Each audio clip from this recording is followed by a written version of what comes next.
Magnetic effects of current जो है वो देखने वाले हैं। क्लास 10th का बहुत ज्यादा इंटरेस्टिंग टॉपिक है ये वाला जो है। और ऑलरेडी जो है वो मैं इलेक्ट्रिसिटी का वन शॉट और सारे टॉपिक वाइज जो है वो बना चुका हूँ।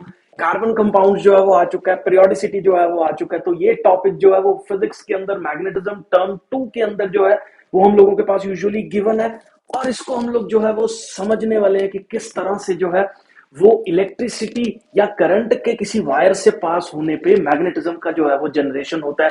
कौन ऐसा साइंटिस्ट था जिसने सबसे पहले जो है वो इस चीज को फाइंड आउट किया और उससे क्या रेवोल्यूशंस जो है वो आए, सब कुछ जो है वो हम लोग इसी लेक्चर के अंदर जो है वो देखेंगे। लेक्चर काफी इंटरेस्टिंग होने वाला। पेन कॉपी निकाल लीजिए, सारा कुछ जो है बोर्ड पॉइंट ऑफ व्यू से हम लोग नोट करने वाले हैं। तो सबसे पहले बेटा जी डेफिनेशन हम लोग देखेंगे कि मैग्नेटिक इफेक्ट्स ऑफ करंट होता क्या है। सिंपल नाम से ही पता लग रहा है कि अगर किसी वायर को पोटेंशियल डिफरेंस देके जो है उसके अंदर से करंट को फ्लो करवाया जाए तो उस वायर की विसिनिटी पे, उस वायर के सराउंडिंग जो एरिया है, उस एरिया के अंदर जो है वो एक मैग्नेटिज्म का जनरेशन जो है वो हम लोगों को देखने को मिलता है। इसी को हम लोग जो है वो मैग्नेटिक इफेक्ट्स ऑफ करंट जो है वो बोल देते हैं। यहां से ना एक नई ब्रांच ऑफ फिजिक्स जो है वो ओरिजिनेट होती है जिसको हम लोग इलेक्ट्रोमैग्नेटिज्म बोल देते हैं, क्योंकि ये कलेक्टिवली एक दूसरे पे जो है वो इंटरडिपेंडेंट है। इलेक्ट्रिसिटी जो है वो मैग्नेटिज्म का प्रोडक्शन कर रही है, तो हम लोग एक नई ब्रांच ऑफ फिजिक्स जिसको इलेक्ट्रोमैग्नेटिज्म बोलते हैं इसको देखते हैं कि ये क्या होता है। The current flowing through a wire always gives rise to a magnetic field around it. The magnetic effects of the current is called electromagnetism बोल देते हैं, विच मीन्स इलेक्ट्रिसिटी जो है वो मैग्नेटिज्म को जो है वो प्रोड्यूस करती है। अब इसका एक बड़ा इंटरेस्टिंग फिनोमेना है कि अगर इलेक्ट्रिसिटी से मतलब वायर के अंदर करंट के फ्लो करने से अगर मैग्नेटिज्म का जनरेशन हो रहा है, क्या इसका वाइस वर्सा ट्रू है? मतलब क्या कि अगर हम लोग कहीं पे मैग्नेटिज्म को देख के करंट जो है वो जनरेट कर सकते हैं। सोचो सोचो कि मैग्नेटिज्म हम लोगों ने दिया और करंट का प्रोडक्शन जो है वो हम लोग कर रहे हैं। तो इस तरह का डिवाइस ऑलरेडी हम लोगों के पास सोसाइटी के अंदर, नेचर के अंदर, नेचर ने नहीं है, मतलब ये जो है वो मैन मेड चीज है, तो जिसको हम लोग इलेक्ट्रिक जनरेटर बोल देते हैं। तो करंट वहां से हम लोग गेन करते हैं। उल्टा रिवर्स फिनोमेना है। तो यूजुअली फिजिक्स के अंदर उन दिनों में उल्टा सोचने की जो है वो एक सिस्टम चला हुआ था कि लोग सोचते थे कि इलेक्ट्रिसिटी से अगर मैग्नेटिज्म प्रोड्यूस हो रहा है तो क्या मैग्नेटिज्म से इलेक्ट्रिसिटी प्रोड्यूस हो रहा है, जिसके ऊपर बहुत सारा काम जो है वो फैराडे ने किया। इलेक्ट्रोमैग्नेटिक इंडक्शन लेटर चैप्टर के अंदर लास्ट में जो है वो हम लोग डिस्कस करेंगे। आज वाले लेक्चर के अंदर जो है अभी हम लोग देखते हैं कि इलेक्ट्रोमैग्नेटिज्म जो है वो हम लोगों के पास बेसिकली क्या है। तो इसका जो मेन जो है वो श्रेय जो है वो हम लोगों के पास जाता है। ऑयस्टर्ड करके साइंटिस्ट था।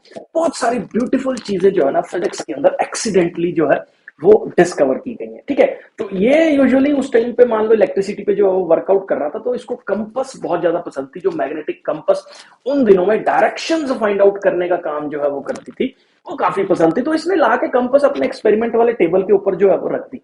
तो जैसे ही इसने करंट ऑन किया तो इसने क्या देखा, कंपस के अंदर डिफ्लेक्शन जो है वो शो होने लगी।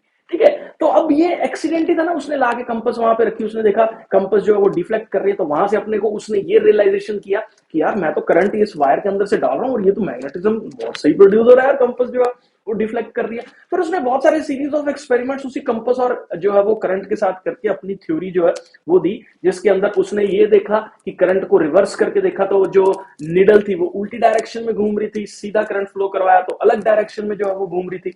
तो इस तरह के सीरीज ऑफ एक्सपेरिमेंट्स इस बंदे ने किए। तो एक ब्रांच ऑफ साइंस यहां से ओरिजिनेट होगी जिसको हम लोग इलेक्ट्रिक मैग्नेटिज्म या इलेक्ट्रोमैग्नेटिज्म जो है वो बोल देते हैं।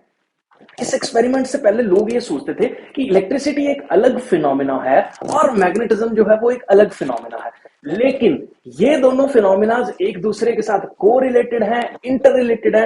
ऐसा सबसे पहले जो है वो ऑयस्टर्ड ने किया। एक बार यहां से रीड आउट जो है वो हम कर लेते हैं कि ऑयस्टर्ड by his experiment concluded that a current carrying conductor deflects magnetic compass needle placed near it. It means magnetic field is produced due to the current carrying conductor which deflects the magnetic compass. तो जो magnetic field जो है वो produce हुई थी current की वजह से, जिसने कंपास को जो है वो हम लोगों के पास डिफ्लेक्ट कर दिया। तो किस तरह का सेटअप था एक बार हम लोग ये देख लेते हैं। तो ये जो है वो हम लोगों के पास कंपास का सिंबल है।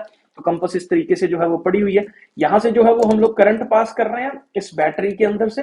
तो ये की जो है वो लगी हुई है यहाँ पे हम लोग मान लो कि बल्ब जो है वो लगा हुआ है, तो जैसे ही इसके अंदर से करंट जो है वो पास करेगा, ये कंपस जो है वो डिफ्लेक्शन को जो है वो शो करेगी। तो यहां से पढ़ लो in the figure, the deflection of the compass by the current carrying conductor in the above experiment shows that electric current जो है वो हम लोगों के पास क्या प्रोड्यूस कर रहा है, मैग्नेटिज्म को जो है वो प्रोड्यूस कर रहा है। आई होप बेटा जी यहां तक जो है वो क्लियर है। नेक्स्ट लेक्चर के अंदर मैग्नेटिक फील्ड क्या होता है, मैग्नेटिक फील्ड लाइंस क्या होती हैं, उनकी क्या प्रॉपर्टीज हैं, सब कुछ जो है वो हम लोग डिस्कस करेंगे।